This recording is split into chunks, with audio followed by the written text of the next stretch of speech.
السلام علیکم ناظرین۔ عراق میں ایک تاجر رہا کرتا تھا جس کو اللہ تعالیٰ نے بے شمار جانوروں اور بے پناہ دولت سے نوازا تھا۔ وہ جانوروں کو بیچنے کا کاروبار کرتا تھا، ان کو پالتا پوستا، ان کی دیکھ بھال کرتا، اچھی غذا کھلاتا اور حلال طریقے سے ان کو بیچ دیتا۔ اسی وجہ سے اسے ایک جگہ سے دوسری جگہ جانا پڑتا تھا۔ ایک بار ایسا ہوا کہ اس نے اپنی بکریوں کو دوسرے شہر جا کر بیچنے کا فیصلہ کر لیا۔ اس نے اپنے بیٹے سے کہا کہ میں یہ بکریاں بیچنے کے لیے جا رہا ہوں۔ بیٹے نے کہا ہم آپ کے ساتھ چلنا چاہتے ہیں ابا جان، لیکن اس کے باپ نے کہا کہ نہیں، اس بار نہیں۔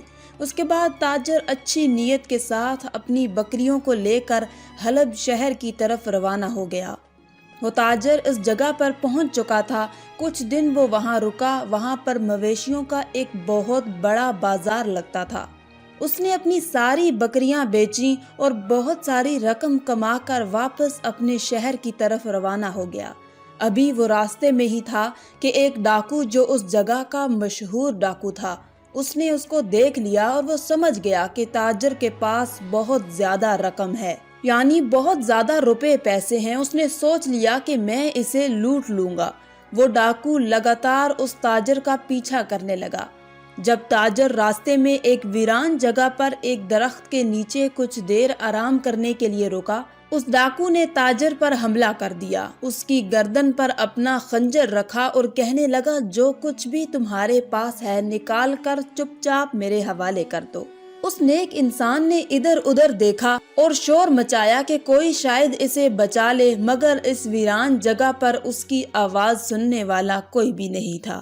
اس نے خاموشی سے اپنا سارا مال ڈاکو کے حوالے کر دیا اور کہا اب تو مجھے جانے دو، لیکن ڈاکو کی نیت بدل چکی تھی۔ اس نے کہا کہ نہیں، میں تجھے مار ڈالوں گا۔ تاجر نے کہا تم نے میرا مال لے لیا، اب تمہیں میری جان سے کیا غرض ہے؟ میرے چھوٹے چھوٹے بچے ہیں، مجھے قتل نہ کرو۔ مگر ڈاکو کے سر پر خون سوار تھا۔ تاجر نے اس کی منت سماجت کی، مگر ڈاکو نے اس کی کوئی پرواہ نہ کی اور اس کو قتل کرنے لگا۔ تاجر نے دائیں بائیں دیکھا کہ اس کی کوئی مدد کر دے، مگر وہاں کوئی انسان موجود نہیں تھا۔ اچانک اس کی نظر اوپر درخت پر گئی جس کے نیچے وہ آرام کر رہا تھا۔ اس نے وہاں پر دیکھا 2 کبوتر بیٹھے تھے اور اس کی طرف دیکھ رہے تھے۔ اس نے ان کبوتروں کی طرف دیکھ کر کچھ کہنا چاہا، لیکن ڈاکو خنجر سے اس پر حملہ کرنے لگا۔ اچانک اس نے بڑی مشکل سے ان کبوتروں کو مخاطب کیا اور کہا کہ اے کبوتر، گواہ رہنا کہ مجھے اس نے بے رحمی سے مارا ہے، میرے حلال کمائے ہوئے مال کو اس نے چھین لیا، تم گواہ رہنا اور میرے بچوں کو میرے بارے میں بتا دینا۔ تب تک ڈاکو اسے قتل کر چکا تھا اور اس کے آخری الفاظ مزاحیہ انداز میں دہرانے لگا کہ اے کبوترو، گواہ رہنا، گواہ رہنا، یہ کبوتر بے زبان تیری کیا گواہی دیں گے؟ اب ڈاکو اس انسان کو مار کر اپنے راستے پر آ چکا تھا۔ راستے میں بھی وہی الفاظ دہراتا رہا کہ بے زبان پرندے اس کی کیا گواہی دیں گے؟ ایسا نہیں ہو سکتا، انہیں کیا معلوم کہ میں کون ہوں؟ ادھر اس کے گھر والے اس کے آنے کا انتظار کر رہے تھے۔ دن گزرتے رہے لیکن اس کی کوئی خبر نہ ملی۔ چنانچہ اس کا بڑا بیٹا اپنے والد کی تلاش میں اسی حلب شہر میں آیا۔ وہاں اس کو بتایا گیا کہ فلاں تاریخ کو تمہارا باپ یہاں آیا تھا، اس جگہ کو رکا تھا اور فلاں کے ہاتھ اس نے اپنی بکریوں کو بیچا تھا اور اس کی رقم وصول کی تھی جو کہ بہت زیادہ تھی، اور چند دنوں کے بعد حلب سے کچھ دور فاصلے پر ویرانے میں کسی نامعلوم شخص نے اسے خنجر سے مار دیا اور ساری رقم چھین کر بھاگ گیا۔ تمہارے والد کو اسی شہر کے قبرستان میں دفنا دیا گیا ہے۔ یہ سن کر بیٹا بہت غمزدہ ہوا۔ وہ بیٹا اپنے باپ سے بہت محبت کرنے والا تھا۔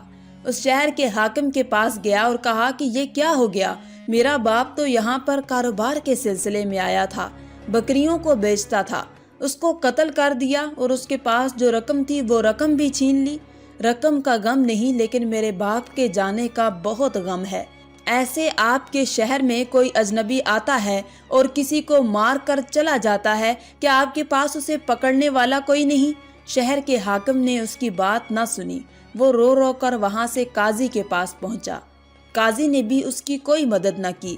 اس کے بعد وہ اپنے والد کے ان دوستوں کے پاس گیا جن کے ہاتھوں اس نے اپنی بکریوں کو بیچا تھا۔ اس کے دوست کہنے لگے، یہ بات تو سچ ہے کہ اس نے رقم جمع کی اور رقم لے کر اکیلے نکل گیا، لیکن بتاؤ کہ کون گواہی دے گا، کیونکہ وہ تو تنہا تھا، اس کے ساتھ کوئی بھی نہیں تھا، شاید اگر کوئی اس کے ساتھ بھی ہوتا تو اسے بھی مار دیا جاتا۔ بڑی بے دردی سے اس قاتل نے اس کو قتل کیا اور وہ وہاں سے اب جا چکا ہے، ہم اسے نہیں ڈھونڈ سکتے۔ قاتل نے کوئی نشان تک نہیں چھوڑا۔ اس کے بعد تاجر کا بیٹا مایوس ہو کر واپس اپنے شہر آ گیا۔ گھر آ کر وہ سوچ رہا تھا کہ کس طرح سے یہ ساری بات میں اپنی ماں کو بتاؤں، لیکن ماں کو بتانا بھی ضروری تھا۔ اس نے کہا، ماں، بابا کو کسی نے مار دیا ہے، وہ کون اجنبی تھا ہم نہیں جانتے۔ پیسے بھی لے کر وہ بھاگ گیا اور باپ کو اس نے ختم بھی کر دیا۔ میں اس قبرستان سے ہو کر آ رہا ہوں جہاں پر ان کو دفن کیا گیا ہے۔ ماں یہ خبر سنتے ہی بے ہوش ہو گئی۔ ماں کو بعد میں ہوش تو آ گیا تھا، لیکن کافی وقت گزر جانے کے بعد بھی قاتل کا کوئی پتہ نہیں چل سکا۔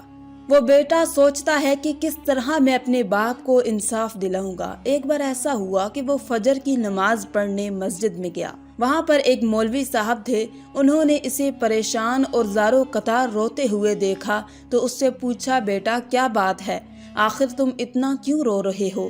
اس نے تمام واقعہ مولوی صاحب کو سنا دیا کہ میرے نیک باپ کو کسی نے مار دیا، میں یتیم ہو گیا ہوں، مجھے سمجھ میں نہیں آ رہا ہے کہ وہ کون تھا جس نے چپکے سے میرے باپ کو قتل کر دیا۔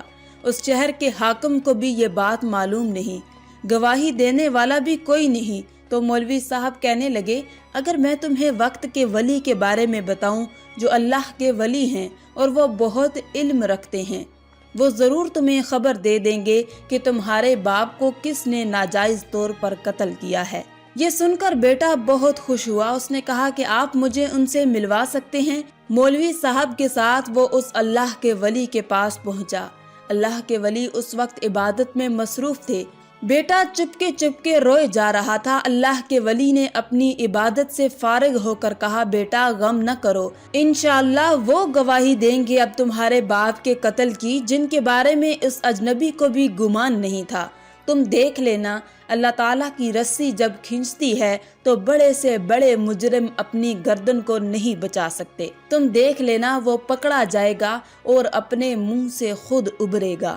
اب یہاں پر آپ ڈاکو کے بارے میں سنیے۔ وہ ڈاکو ابھی بھولا نہیں تھا کہ اس نے ایک نیک تاجر کو قتل کیا تھا۔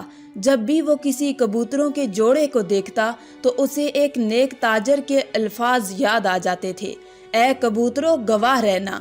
وہ پھر سے ہنستا اور کہتا کہ کتنا بے وقوف تھا نا تاجر، بے زبان کبوتروں کو گواہ بنا گیا۔ ارے مجھے کون پکڑے گا، آج میں شہر کا امیر ترین آدمی ہوں، میرے برابر کوئی نہیں آ سکتا ہے۔ ایک مرتبہ اس کے کسی قریبی رشتہ دار کے یہاں تقریب تھی۔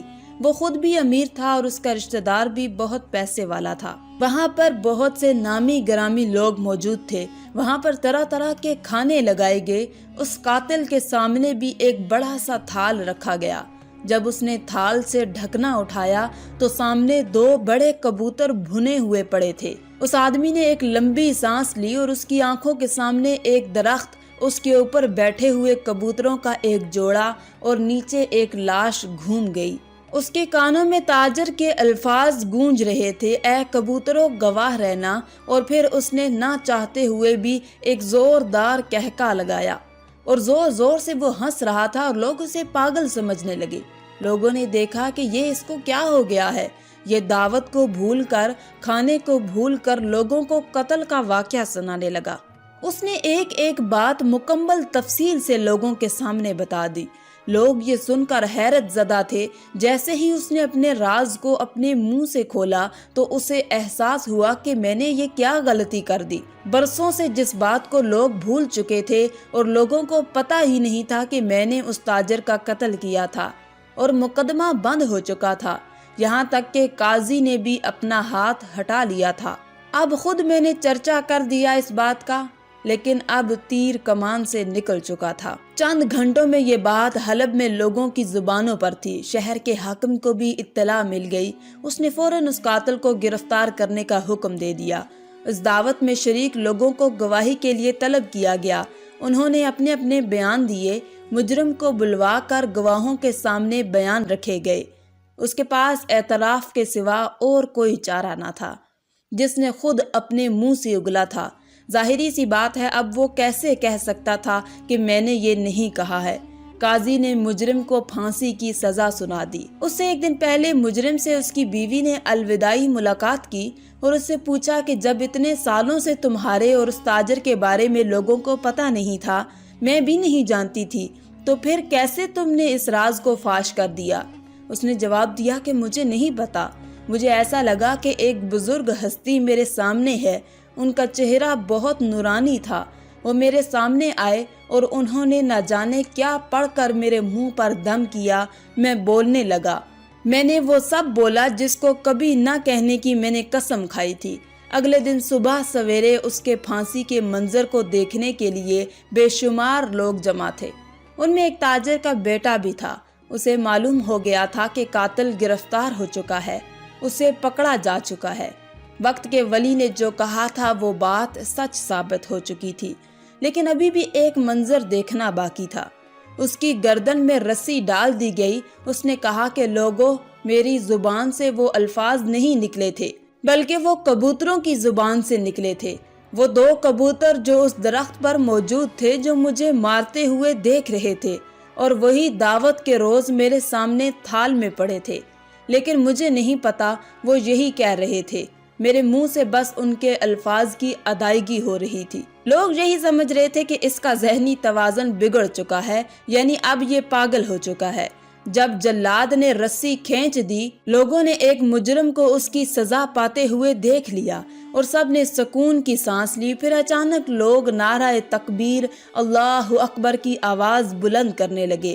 اللہ چاہے تو بے زبان کو بھی زبان دے دے۔ اسی وقت لوگوں نے 2 کبوتروں کو دیکھا جو قاتل کے سر پر بغیر کسی حرکت کے بیٹھے تھے۔ تمام لوگوں نے کہا کہ ہم نے گواہی دی اور ان 2 کبوتروں نے گواہی دے دی۔ اور پھر یہی نہیں ہوا کہ مجرم کو اپنی سزا مل گئی، بلکہ بکریوں سے حاصل ہونے والی رقم جو ایک تاجر انسان کی تھی، اس کے بیٹے کو دلوائی گئی۔ سبحان اللہ، بے شک انسان اگر نیک کام کرتا ہے تو اللہ تعالیٰ گواہی بے زبان چیزوں سے بھی دلوا دیتا ہے۔ ہمیں یقین ہونا چاہیے اس بات کا کہ ہماری مدد کے لیے ہمارا رب کافی ہے۔ آج کی اس ویڈیو میں تھا بس اتنا ہی۔ مزید اسلامی ویڈیوز حاصل کرنے کے لیے اللہ کی شان چینل کو سبسکرائب کر دیں اور ساتھ میں موجود بیل کے آئیکن کو دبا کر آل پر کلک کر دیں۔ شکریہ۔